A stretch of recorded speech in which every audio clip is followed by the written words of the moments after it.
Hi, everybody, and welcome to the Full Court Press, the fastest 5 minutes in high school basketball. Give or take a minute.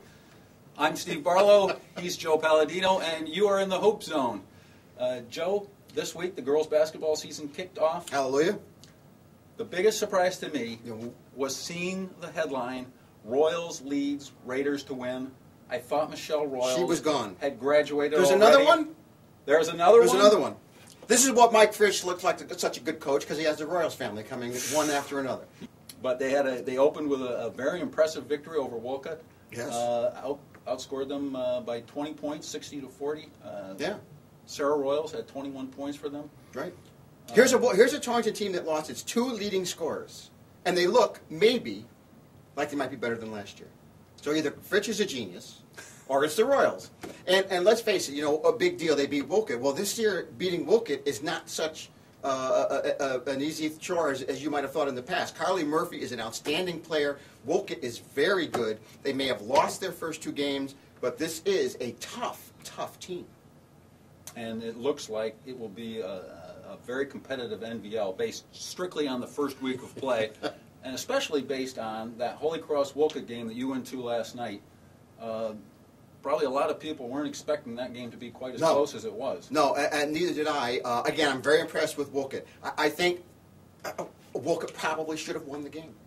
I think Wolcott might have not managed the clock very well in the last 5 minutes. You know what? You don't go up to Holy Cross and win, especially against the girls. You don't win in the pit. And I think Wolcott was so close, and they just got a little bit too excited. Give Holy Cross credit for playing magnificent basketball in the last 4 minutes. Give Holy Cross credit for the fact that they gave Frank Lombardo his 300th career victory. Congratulations to Frank. That's a great accomplishment. The team has won 82 now consecutive NVL games. That's counting regular season and NVL postseason.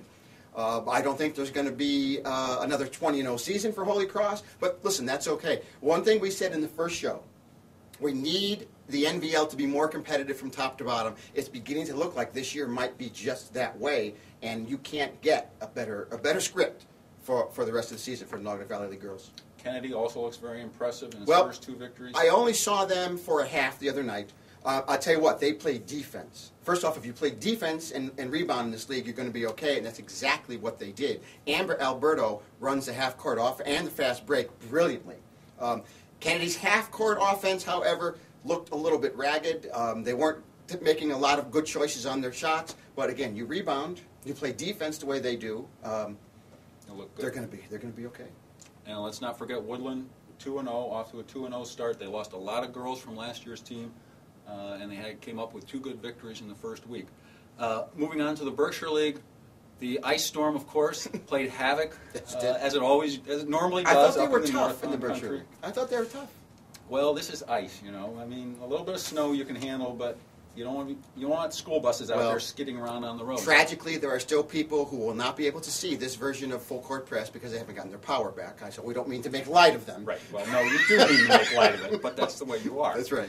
But we have two great games coming up this week in the Berkshire League. Mogo and Thomaston square off on Tuesday night. Those are the consensus two choices as favorites in the league. And then 2 nights later, a game that was supposed to be played Friday night has been rescheduled for Thursday. That's Lewis Mills playing at Thomaston. Thomaston is at a slight disadvantage.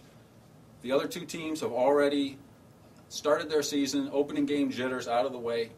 This will be it. This will be the start of the season for Thomaston. Earlier, I talked with two of the Thomaston players, Stephanie Keith and Shiara Brandt, about the keys to the success for them this season.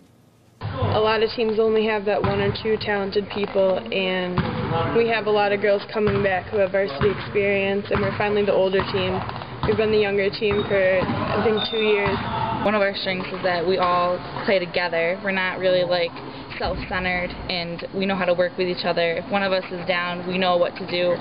Of course, Joe, the best team in Greater Waterbury may not even play in the NVL or the Berkshire League. Very possible. Very possible. Got a lot of good teams out there.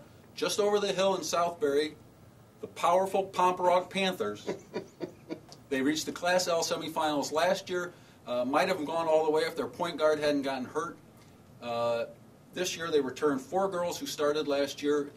Earlier in the week I went out to Southbury, talked with Coach Jen Jackson and 2 of her stars, Katie Szynski and Casey Dean and ask them whether they can make that next step and win the Southwest Conference and possibly a state championship. Right now we have a lot of work to do. I think we have the manpower to do it, but we all just have to get on the same page. Our intensity is getting higher and higher each practice. We're excited. We're working hard. Probably our strengths would be returning 3 of our starters, and we're only juniors. And we have like a good balance between the new and the old players. And we have a new feature that we're starting this week.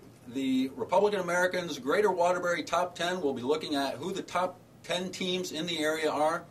This week, or for the inaugural poll, we like the Torrington Red Raiders is number 1. Holy Cross has won 82 straight, so we're putting them in at number 2.